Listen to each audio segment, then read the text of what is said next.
brothers, welcome sisters, welcome to our program On Target. As usual, as soon as we start this program, you have the privilege, you have the opportunity, and you have the medium to express yourself. Pick up the telephone and give us a call. We are 91.5. We are on YouTube and Facebook. The hurricane has done its damage also to us, but we're trying to get back there as quickly as possible.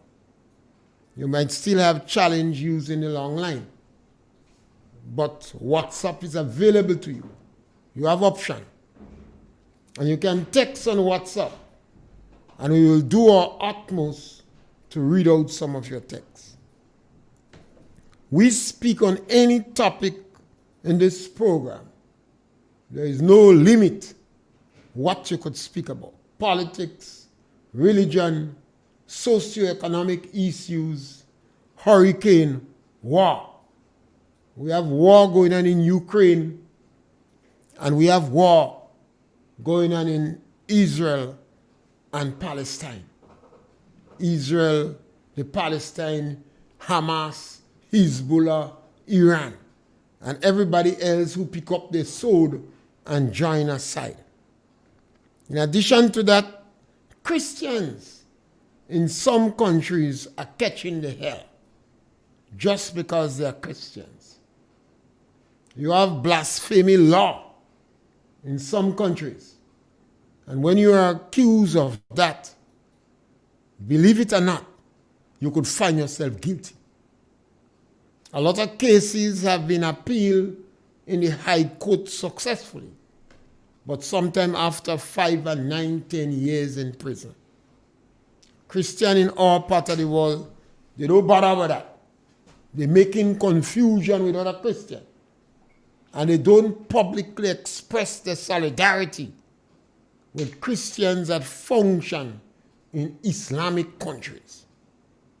So there is some selfishness in you Christians in the Caribbean. You must open your mouth and express solidarity and take more interest. But in Grenada today, we are recovering after a hurricane that did damage to the north of the island, principally. St. Andrews get a beating too. But the north of the island, St. Patrick's, Victoria, Carriacou, Union Island, and the other islands, they got a battery.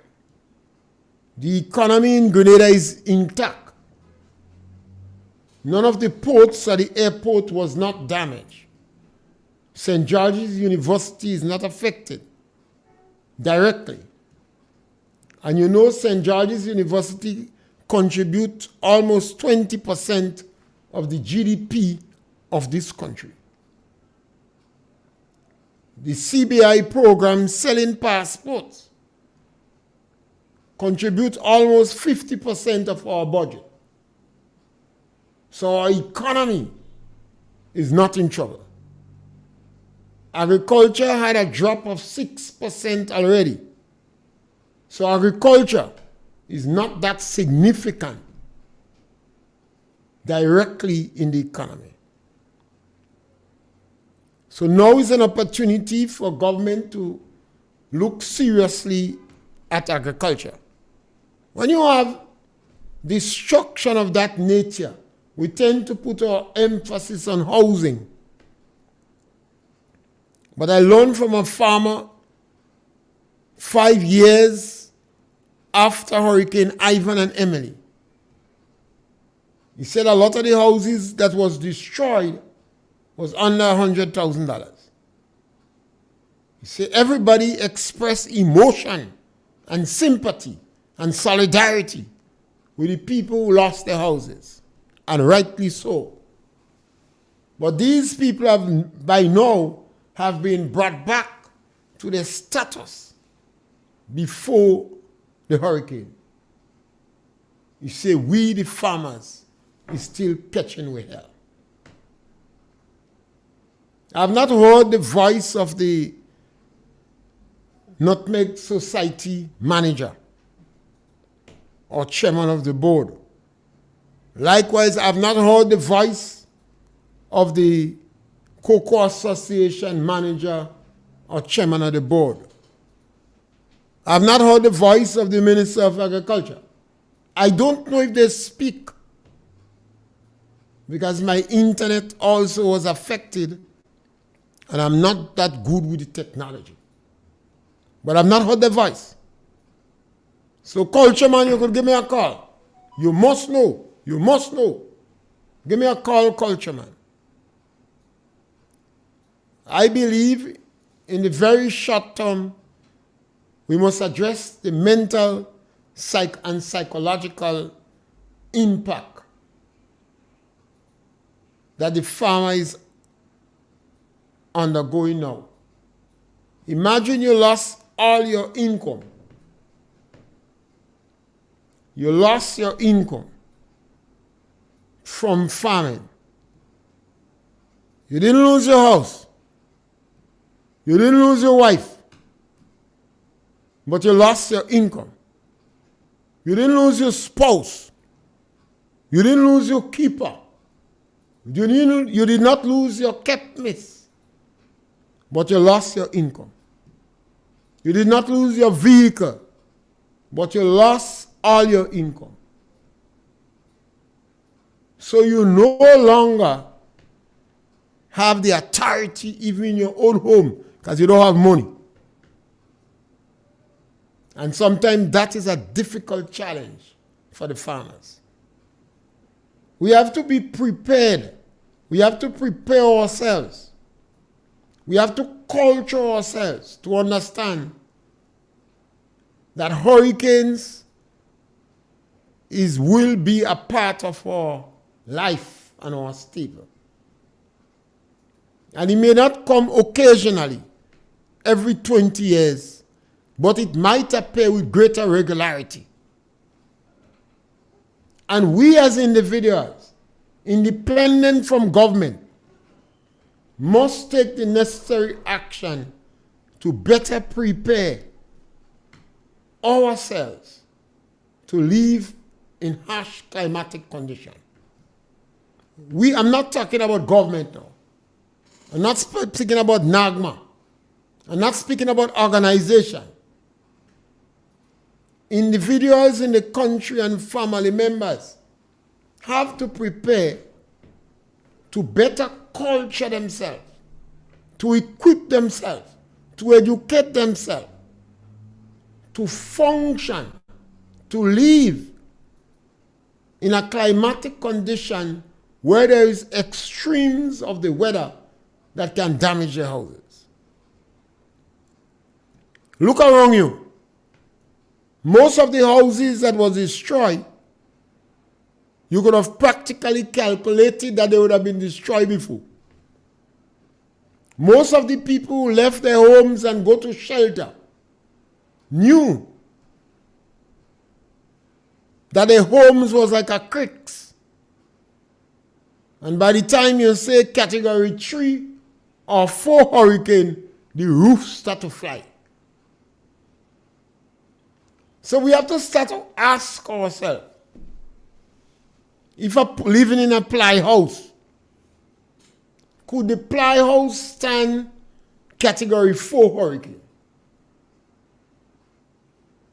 Could I fix that house so it could stand category 4 hurricane? Don't expect help from NAGMA. Most of these organizations prepare to share food. They're very excited for food and burial and clothes. But they don't establish think tanks to solve problems. They like to walk around with the problem on their head. You, the individual in the country, you, the householder, you, the farmer, have to ask yourself, the house that I'm living in, how well it could stand up against a category 4 hurricane. That is the hurricane that most likely to meet us. Every now and then we will get a category 5 or 6. Could I construct a ply house that would withstand the force of the wind from a category 4 or 5 hurricane? 150 miles an hour. Could I construct it? What could I do to retrofit that house?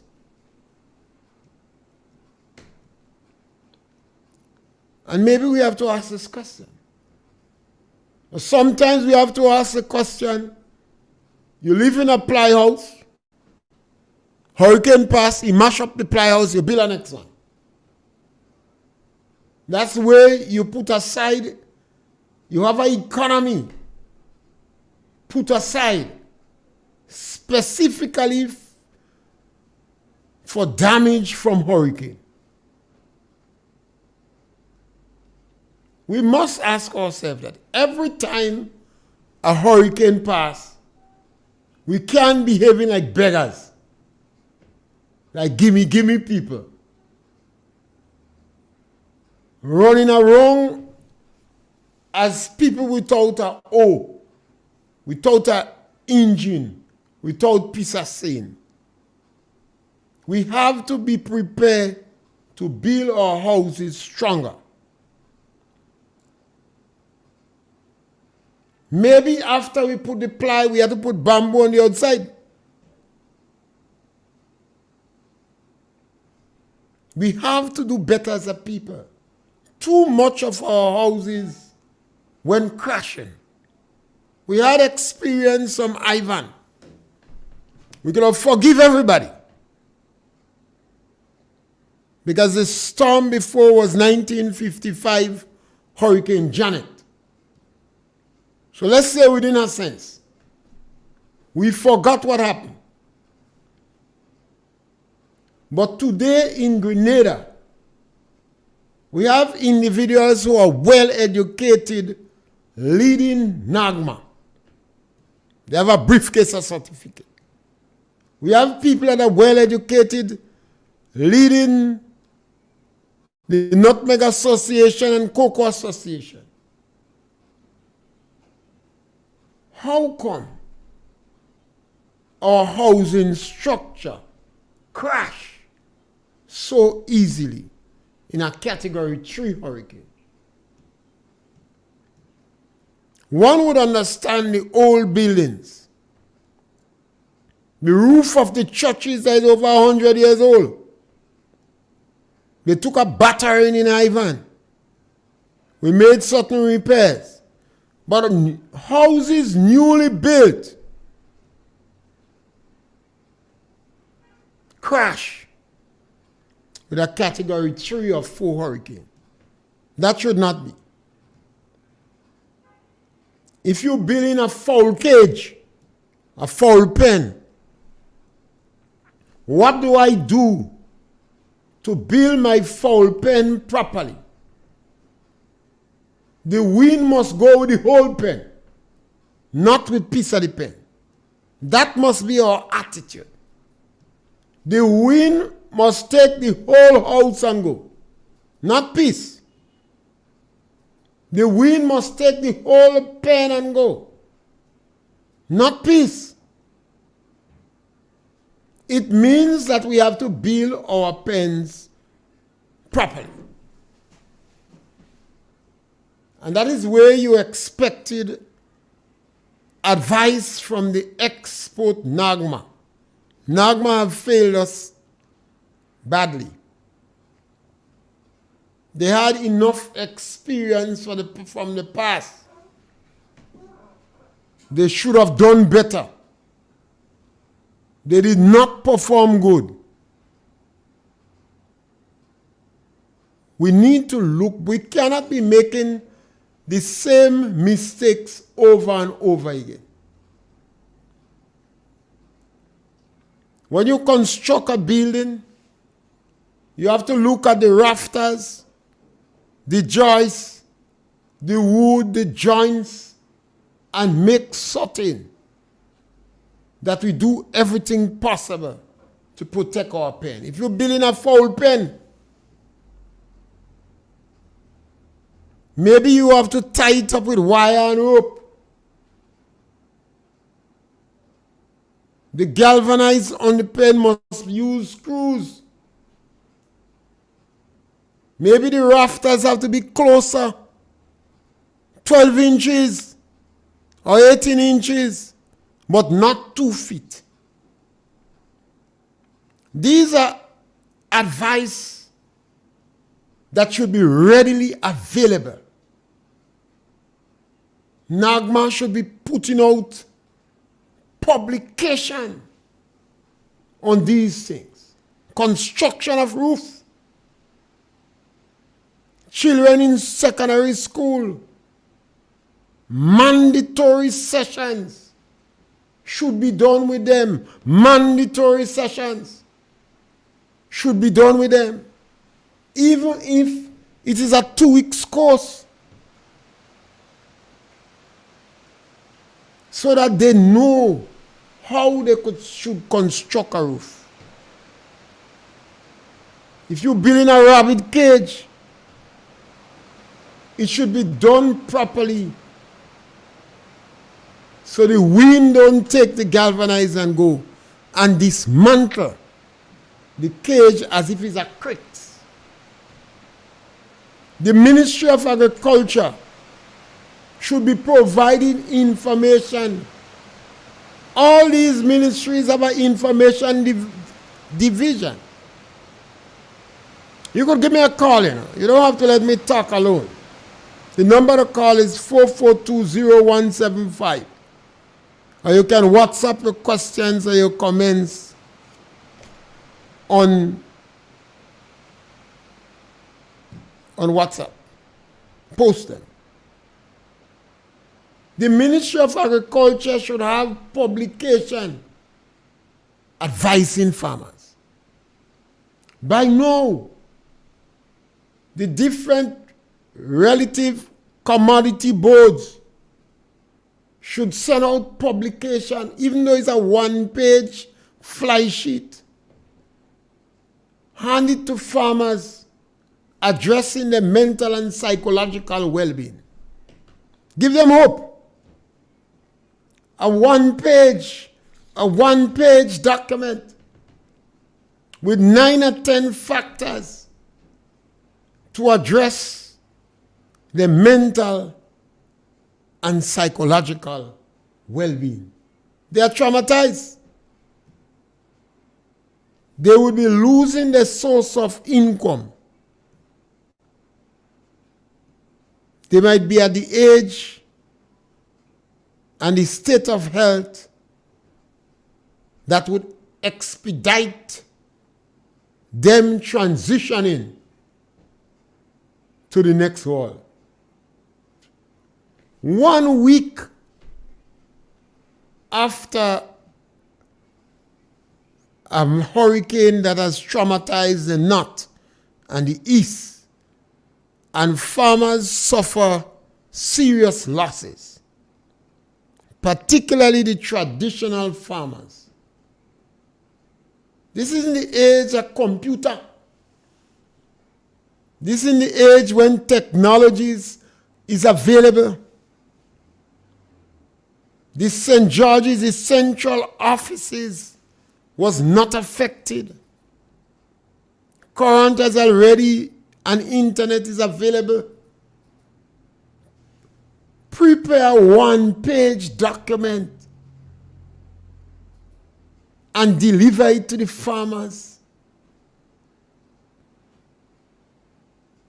So it will help them to address the mental and psychological challenges. That is what you do now. You people need to think. I am always so disappointed in our intelligentsia. Look at the United States Army. They have the regular army. But then they have special squad. They have the Marines. They have a number of other people that are better trained.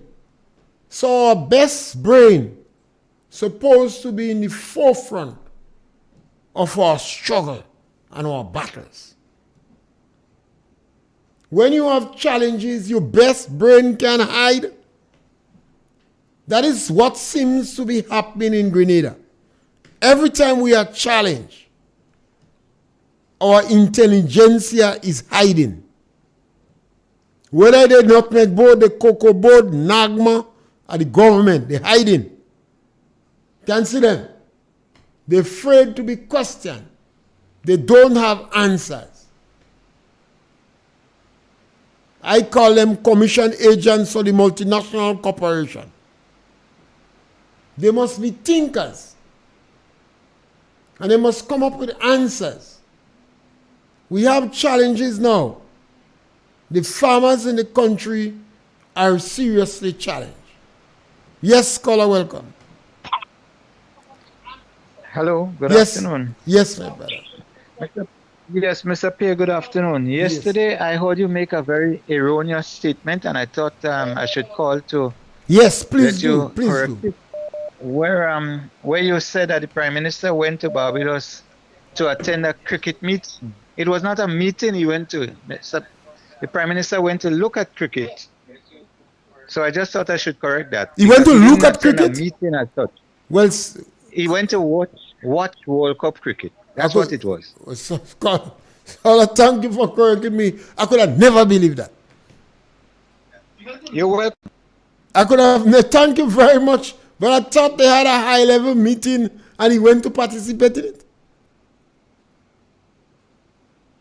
Yes, caller, thank you. Well, the Prime Minister of Grenada, every day you believe he cannot do worse, he does it. Very early, I thought he was a fake. Very early, the Prime Minister seems to be telling lies without one compunction. He seems to be so insensitive to the cries of the elderly and the physically challenged. If you have a disaster pending,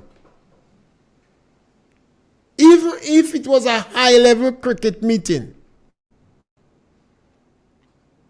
but the Prime Minister is no expert in cricket. He is no fan of cricket. We never know he have a track record or interest in cricket. So I thought he could have attended the meeting on Zoom if it was a meeting. If it was a game himself, well, he could have seen it after. So there was absolutely no need, in my opinion, for the Prime Minister to travel to Barbados, pending the hurricane was heading for Grenada, St. Vincent, and Barbados in the first instance. Every Prime Minister wants to be on their home ground.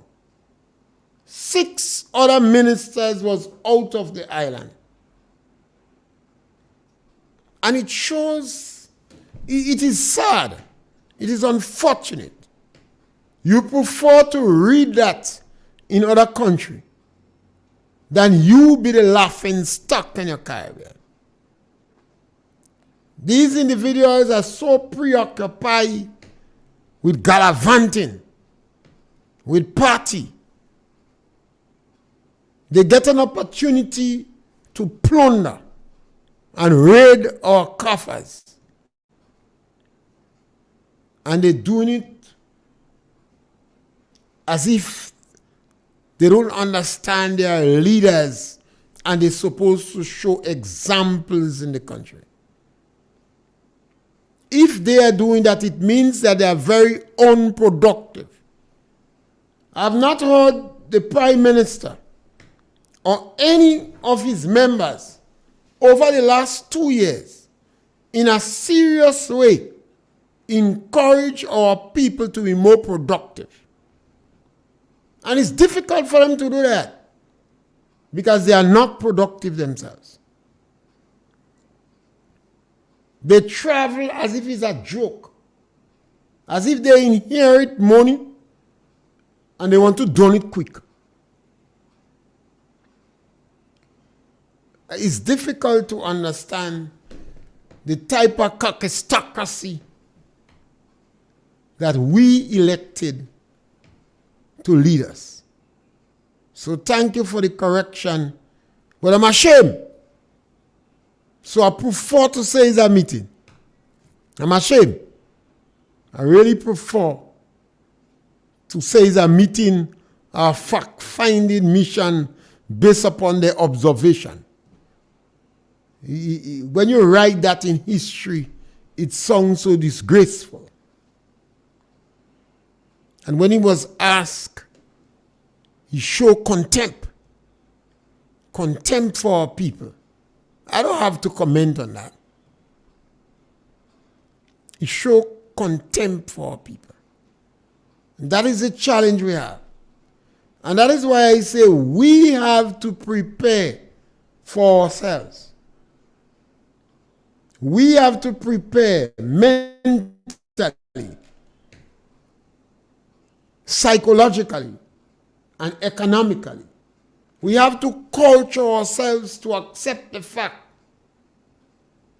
that part of the challenges we have of living in Grenada is that we could have hurricanes more regular than we bargained for.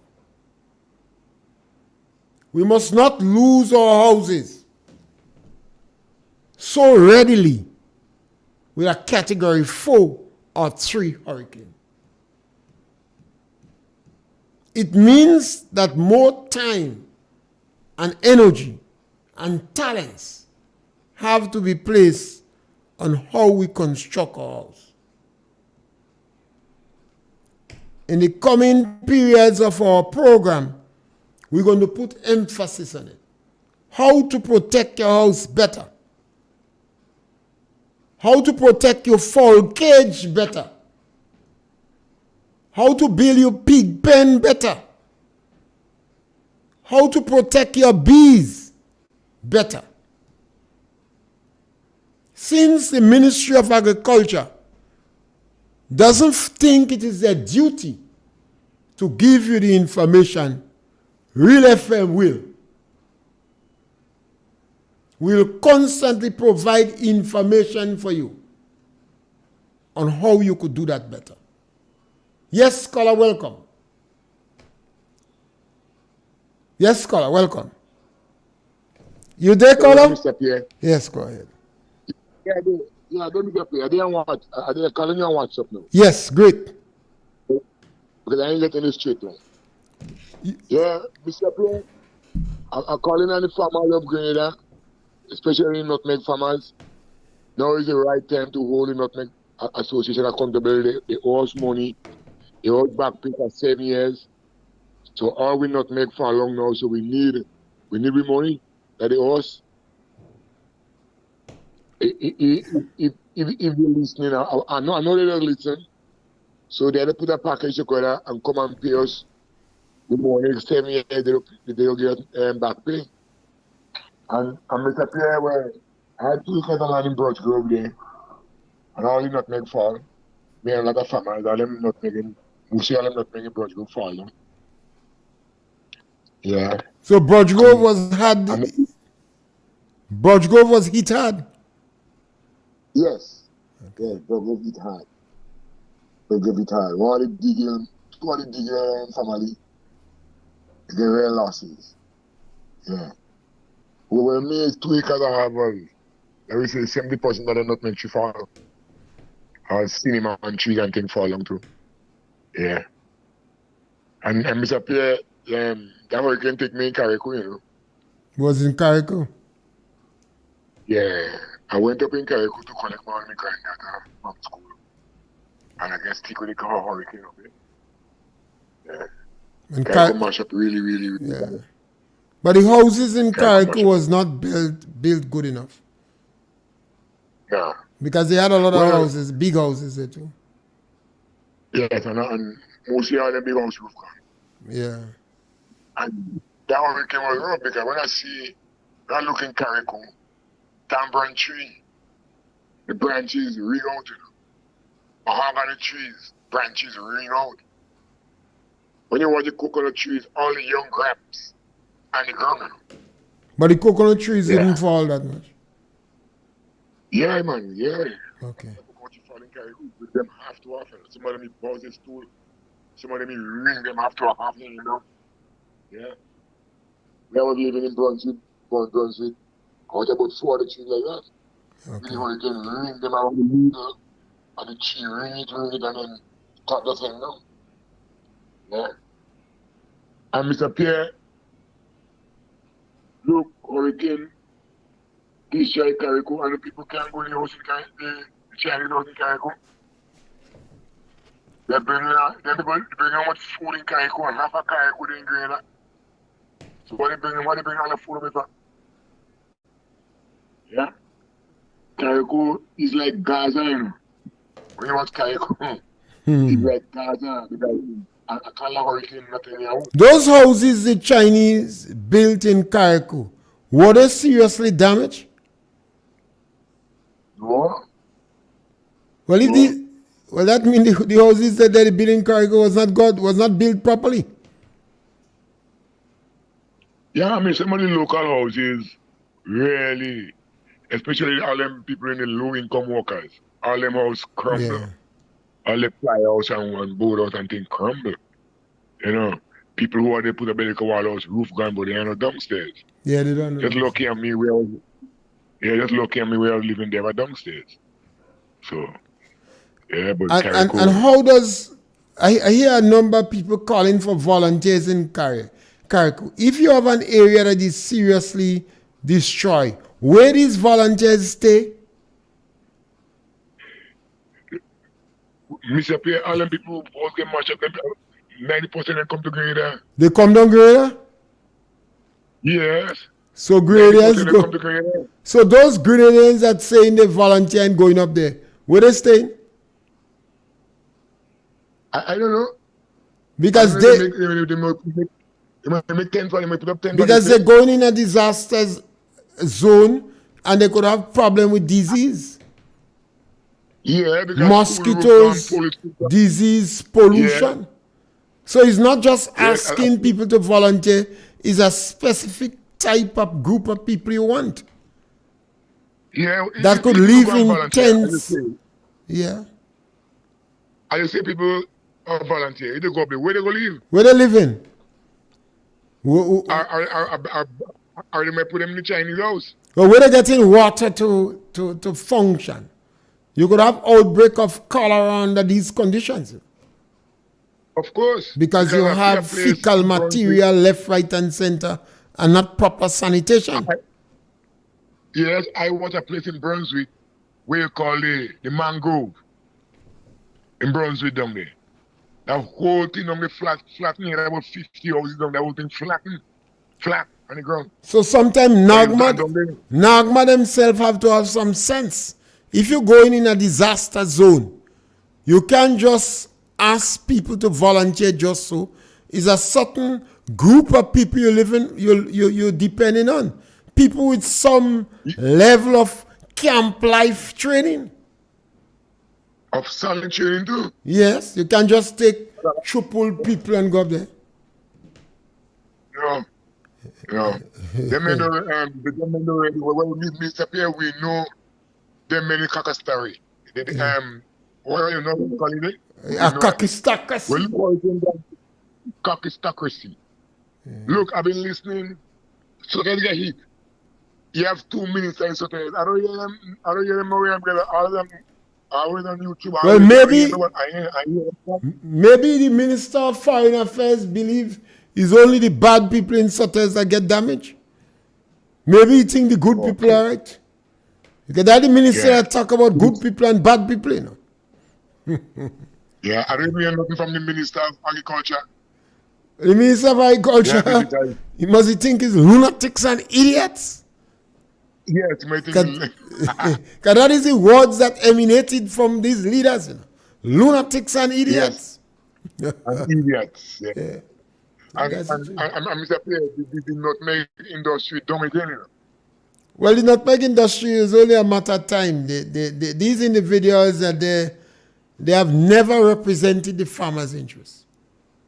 You know? Yeah, that's it. But I wish Yeah, they well, could I'm have. listening. Yeah.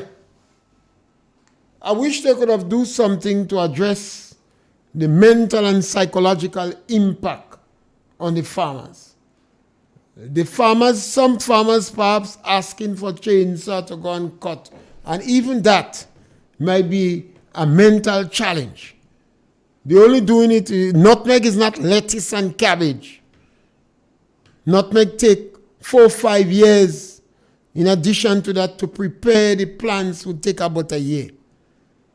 So some of these farmers are saying that they must be psychologically and mentally, they are already warped. And the nutmeg as board, maybe you should come out with a fly sheet. I know you may not want to use RealFM. RealFM is a good station that reach quite a lot of people. But it doesn't matter. You could come out with a fly sheet and give it to the agriculture extension officers to go around and deliver to the farmers. And you know who are the farmers that selling nutmeg and what the weekly loss looks like. So you could lobby the international community because money is provided for you. The government don't broken. The government have money. Lobby the government to provide some level of income for the farmers for a couple months or years. And that is not hard to work out because you have the data available on how much nutmeg that is the farmer been selling over the last years. And then you could give them a percentage of that money on a fortnightly basis. So at least the dignity would be preserved. The manhood, the balls will still be intact. And they won't lose their wife and they kept miss. And they're going to still able to go to the shop and buy rum. Otherwise, could you imagine a man was making $500, $1,000 a month, a week, and now he don't have a cent. He has been emasculated economically. He have no money. And he might have to be very quiet in his house. Nutmeg Association, you have the data. You have the information. You could go and find out exactly how much money the farmer was getting a month from the sale of nutmeg in the last year. And you could continue to give him a small income, a percentage of that for a year or two. So at least, because you have not paid him back pay, and the ordinance says you're supposed to pay him an advance pay, and then the rest. You have been a very bad representation. Nutmeg Society and Cocoa Society have always been organs of the NDC. They have not helped the farmers. So do something good now. Prepare a white paper, even though it's one sheet. Give it to the extension officers. Ask them to deliver it to the farmers. Or post it to the farmers. You know who the farmers are. You have the information there. You know how much nutmeg they're selling. You know how much money that they're losing. Give them a percentage of it for about 2 years. Ask the government are broken. Government have money. $1 billion from sailor passport. 100 million from the Arab Fund, Saudi Arabia. They're collecting more money than they projected. And the economy has not been seriously affected because agriculture was about 6% down. And the government has cut the social welfare program. So they don't broken. And you have been supporting them all your life. For what? Go and cry to them. You have the representative in the Senate. You have the Minister of Tourism and Agriculture, I believe. The one who says lunatic and idiot. So lobby them. You have the Speaker of the House. You have the clientele. You have the clout within the NDC. Lobby them to give you all some money and provide some income for the farmers for a year or two. That might make some sense. And remember, you don't have a track record of doing anything good for agriculture. So don't ignore good advice. Because you don't know what to do. You just panic. When you panic, you just cut down Belvedere nutmeg. You just plow up by the lake and plant banana. You just fire agriculture workers when you panic. So take your time, sit down, look at the data. You have the data. Let the girls in the Nutmeg Association work it out and Cocoa Association work it out. You know what the farmers have been selling over the last year. Take the average and determine what percentage of the average you're going to give them. So everybody not getting same thing. Because you're getting a percentage of your average sale for 1 year. And you could give them that for 2 years. That will give them hope. That will help them to keep the balls in the house. That will prevent them from being financially emasculated. You might even save lives. Because some of them farmers are so traumatized, they may die. Well, definitely we will make a happy or if they're dead. But I think the least you could do for this country.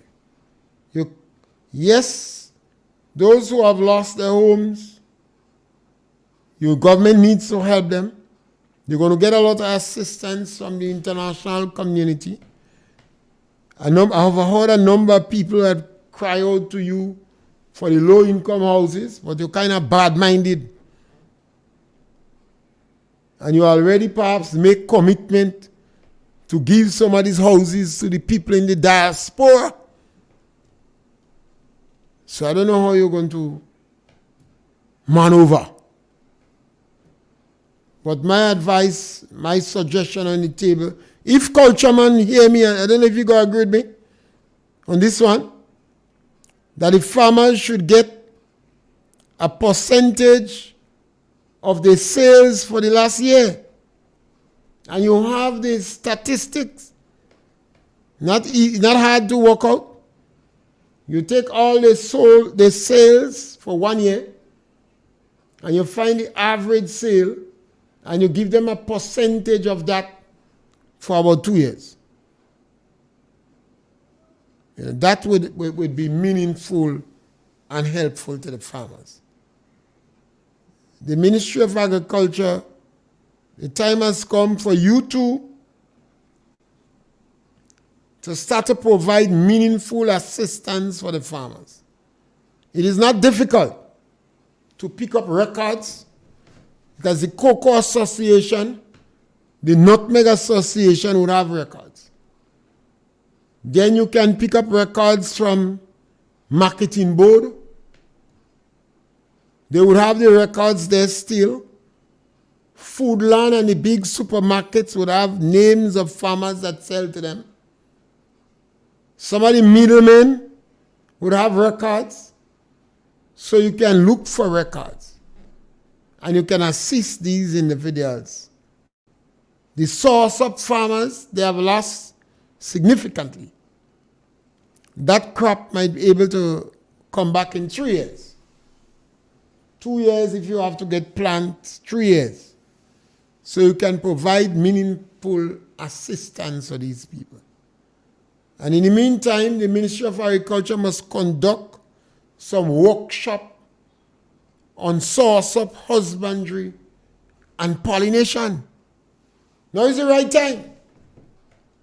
the source of trees that remain, if you implement good husbandry practices, they can increase the production by about 1,000%. 1,000%. So although you have a serious drop in the amount of trees available, you could increase your production significantly. And you could educate the farmers. That, do something, because you all are so unproductive. You're running around like a fowl without head. And greedy looking for food. So I believe these little things could help. We must give you a suggestion, We cannot blame you completely. You are a bunch of political neophytes and we selected you. We gamble. So we have to give you advice to see if we could serve as a buffer zone for the negative consequences of your government. You could remember you could use the WhatsApp. We have less than 10 minutes again. But you could give us a WhatsApp call. The number to call is 4420175. We on 91.5. That is a bandwidth. That's the word for it. That we cover a lot of St. George's. But you're getting it up in St. Andrews. You may just have to turn up the volume more. But you're hearing it loud and clear in the St. Andrews area. 91.5. Share our program, like our program, and tell people about it. And remember to subscribe to RealFM. Share our program, like our program, and subscribe to RealFM. If you're watching the program, like the program.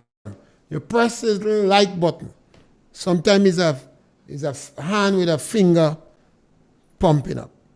Those of you who have elders in the house that may not know what to do, show them, help them. We have just experienced the first hurricane for the year that hit us, and it has damaged the northern part of the country and to some extent St. Andrews, Burge Grove, Windsor, Monlong, all these areas are seriously affected. The Nutmeg have been seriously affected, and the cocoa field have been traumatized.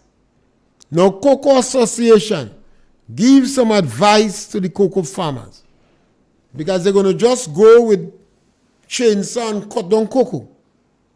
And you're not supposed to do that. You're supposed to salvage the cocoa field. You don't want to stress them out unduly. They're already stressed out. You want to salvage. Yes, caller, welcome. Yes, caller, welcome. Hello. Yes. Oh, yes. Good morning. Good morning, Mr. Pierre. How are you today? Great, man. Good, man. Oh, it's very, very hard to be caught. Yes. Good program. Let me make the same proposal that I did post Ivan with respect to this storm to the government, to the GCNA, and to the Cocoa Board on behalf of the farmers. I would suggest that the government lobby or put a proposal to the World Bank based on assessment of the loss of every single farmer, so that the World Bank can fund the disaster. In other words, they should take responsibility for all natural disaster. All natural disaster, the World Bank and the IMF should own up to this and to compensate the farmers and not put the burden on the countries, especially with small economies, who cannot take care of themselves. So that's my proposal. The IMF and the World Bank should take full responsibility of owning up to this disaster, where every single farmer or every person who have a loss should be burdened by these bodies and not on the respective government. And that goes to not only Grenada, that goes to all the countries in the region, maybe throughout the world. Yeah? Where disaster take place, natural disaster take place. Right? Yes, scholar. That's Thank a you. strong That's my suggestion. food. Yes. And the government must explore. Now we're dealing with a government that don't have much sense. Whether we like it or not, that's the reality. They don't have much experience. They seem they lack respect for their own NDC members, the elders in NDC. They make a party to retire. So they need to humble themselves and take some suggestions for what it is worth. You could list the suggestions, put it to your committee, and some of them may not worth nothing, you discard them. But if you find the suggestions look as if it makes sense, take it on board. There are organizations that will help us. But you mustn't go as a beggar, cry, beggy. You have shown beggy people. But go with arguments and proposal and justification and reason. It is not about sending people with chainsaw. Sometimes chainsaw is the worst medicine now for us. When a man have a chainsaw and he feel good, particularly if he's a quack, he cutting down all what he see. So cocoa trees that should be salvaged, sometimes he cut them down. Cocoa branches that shouldn't be cut, sometimes he cut them down. Remember, cocoa is a forest scrap. So you don't want to unduly stress the trees that are already stressed out. That is where you need extension officers. You may have the opportunity to call back extension officers in a meeting to give you a little advice. And you could call back those you like. You could choose who you want.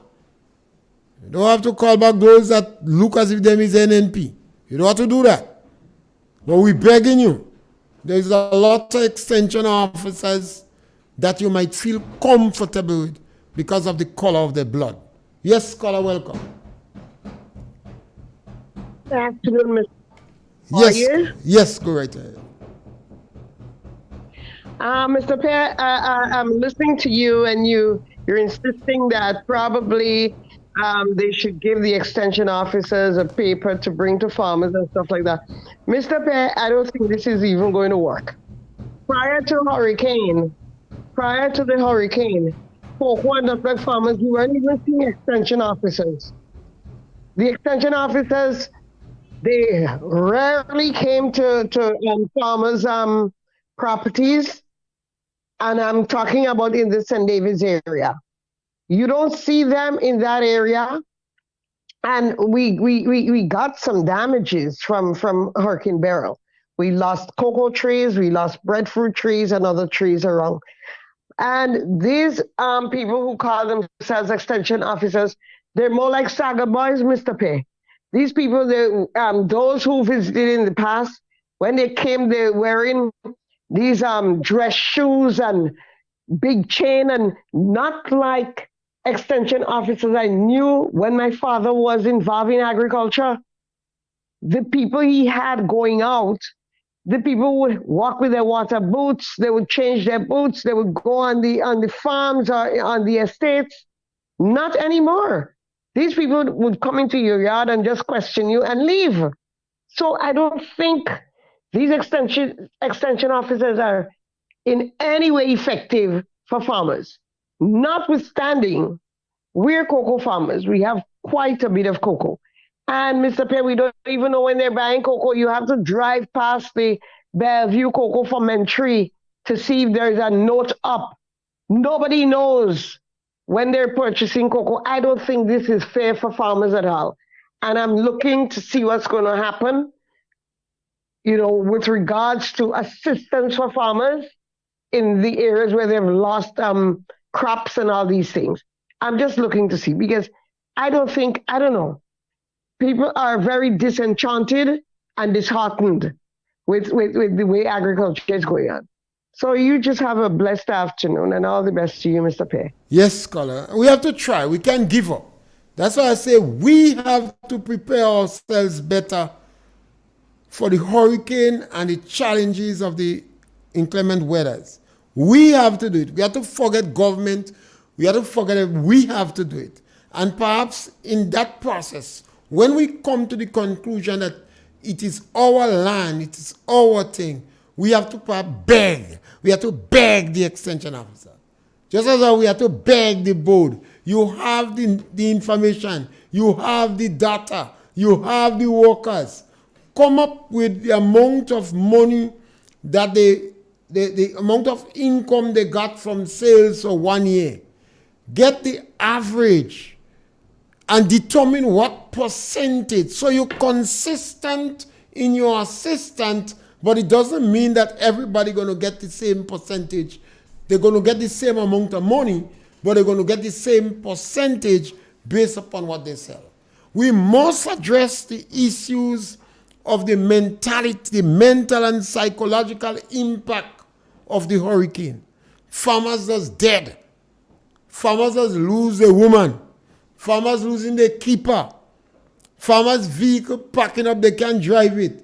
And the bank does sell them out 2-3 years after that. I've seen it happen to a few.